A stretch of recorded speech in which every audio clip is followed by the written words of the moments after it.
Do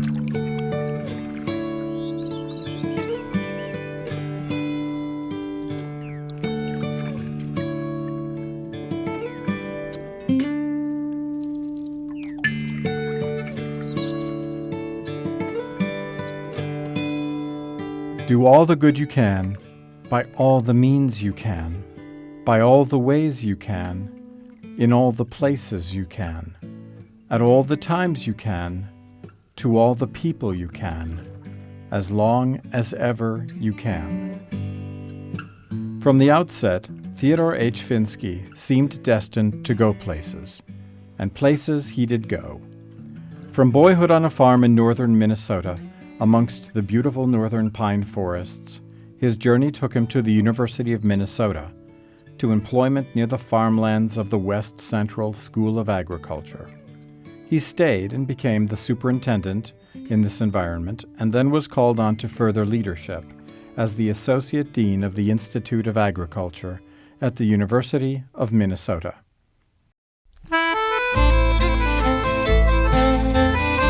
Theodore Fenske's humble beginnings as the first son of Minnesota immigrants are a classic story of destiny found. His father, Herman, a German immigrant, met his mother, Ida Johnson, a Finnish immigrant, at a lumberjack camp north of Bemidji, Minnesota. They fell in love and married in the spring of 1904. On November 4th that same year, they welcomed the first of 8 children and named him Theodore Herman Fenske. Ted, as the firstborn, set the pace for his siblings. They all had early recollections of a destiny that he seemed likely to follow. He was an insatiable reader and always had a project going, like fixing up an old car or running his own school supply store at the school he attended. The Fenskes had cleared land from forest country. Few acres and less than ideal cropland meant for creative enterprises. The family ran a successful garden produce truck farm. This, of course, meant countless hours of hand weeding and hand harvesting. Ted was savvy enough to provide his siblings with pay to weed his rows. A fine Jersey herd of milk cows provided milk known for its high butterfat content. The milk was delivered door to door through the town of Bemidji. Ted's early education was in the rural Carr Lake School. His informal education was gained in the Beltrami County Boys and Girls Club, which evolved into the 4-H program. He excelled in his project work and in public speaking. One year, his demonstration team won a trip to New York to compete nationally with other state teams. They came back home the winners and were met at the depot by the high school band. Ted graduated from Bemidji High School. Both his superintendent and the ag instructor observed the enormous potential in this student and paid a visit to Herman and Ida to encourage them to think about sending him on to school. Of course, Ted's parents were already aware that this lad needed to go to college. The entire family had been working extra projects and even clearing land for their neighbors in order to save money for Ted's college education. So one day, the firstborn of the family boarded a train to attend the University of Minnesota in St. Paul.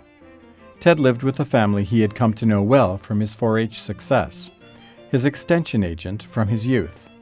It appeared that others, not just the family, were aware that this young man had a destiny and determined to help in any way they could.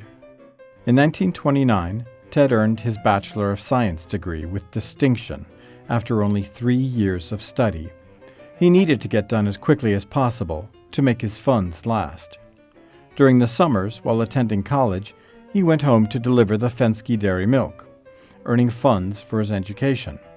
The local minister of the Swedish Bethel Lutheran Church, where the Fenskes attended, was a milk customer. One summer, his younger sister Tekla was living with them to help with the large family. She was from Garfield, Minnesota, near Alexandria, and was studying nursing at the Bethesda Hospital.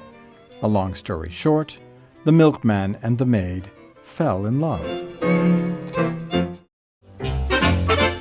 After his graduation from college, Tekla and Theodore Fenske were united in marriage on June 14, 1929, in Alexandria, Minnesota.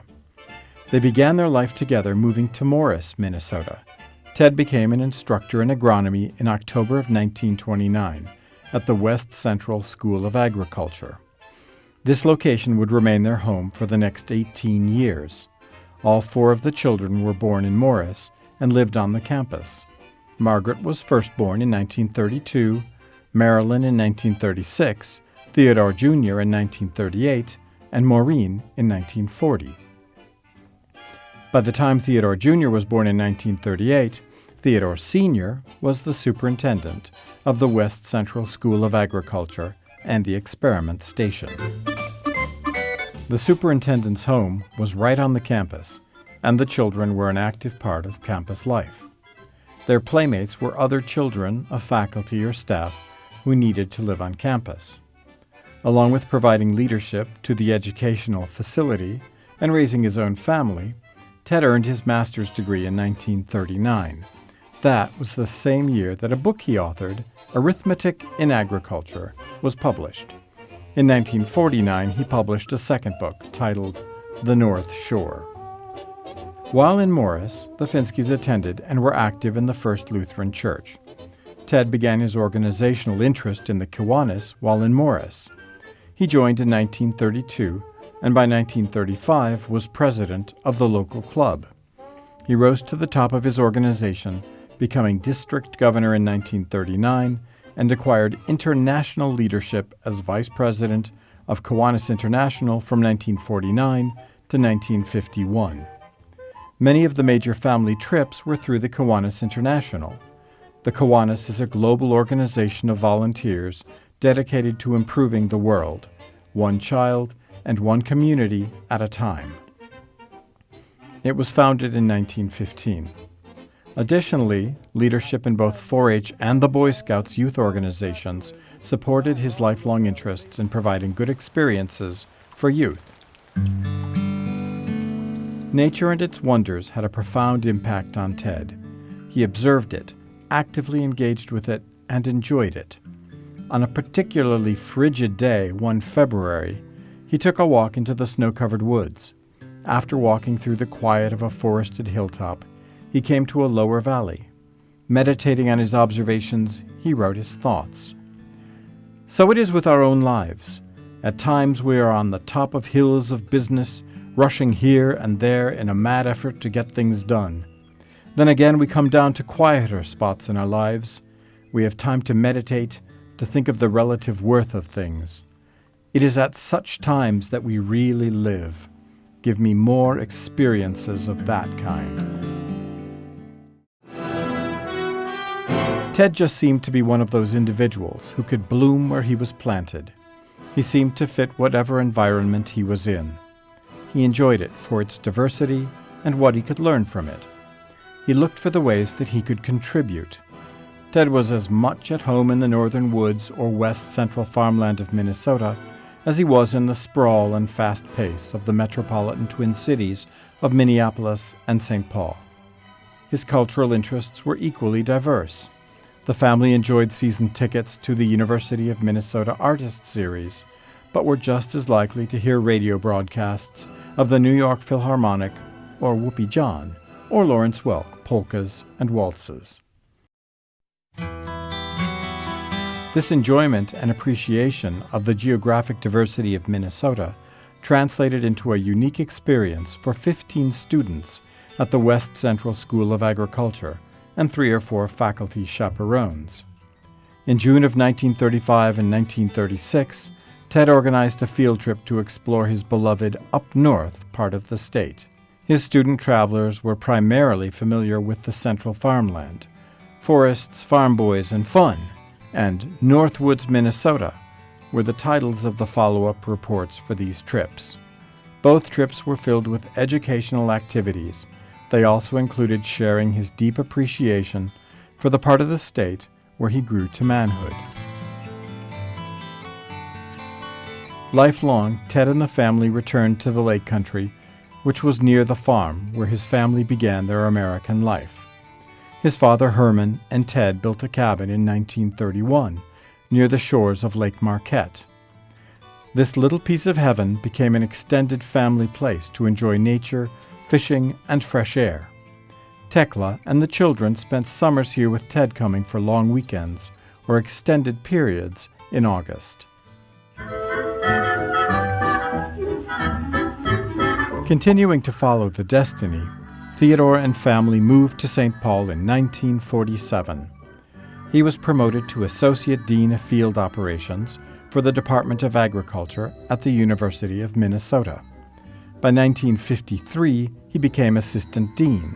3 years later, in 1956, Associate Dean of the Institute of Agriculture.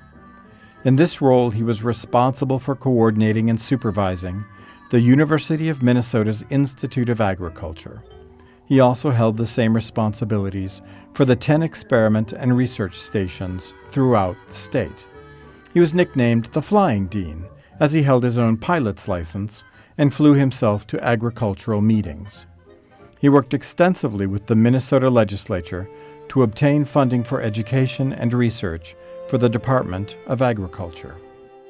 Theodore Fenske and his family of origin somehow seemed to know he was destined for a unique purpose early in his life. He followed that unknown destiny faithfully. Always through his life there was a self that he only found in the northern woods and lakes of Minnesota. This is where he came to be refreshed, recharged, and to meditate on where this destiny to make a difference would lead him next. He learned from nature and took many excursions where he would observe and meditate. A segment from his own written meditation, Song of the Pines, reads, "Can I learn something from the sighing of the wind in the pine needles? This is what they seem to say. We stand here and care not what may happen. Seasons come and go, but we are here always. The Maker put us here for a purpose, and as long as we fulfill that purpose, we are content. Cannot you also, restless mortal, be happy and content?" Ted's reflecting nature, coupled with his dynamic speaking ability, made him a much-sought speaker for events, programs, and commencements. He was chosen as the commencement speaker for the 52nd and final graduating class of the West Central School of Agriculture. This day reflected many of the purposes he had served in his life.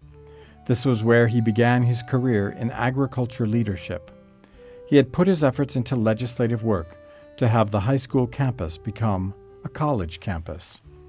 On a winter morning in 1963, he and Tekla were driving to Morris to be part of this transition.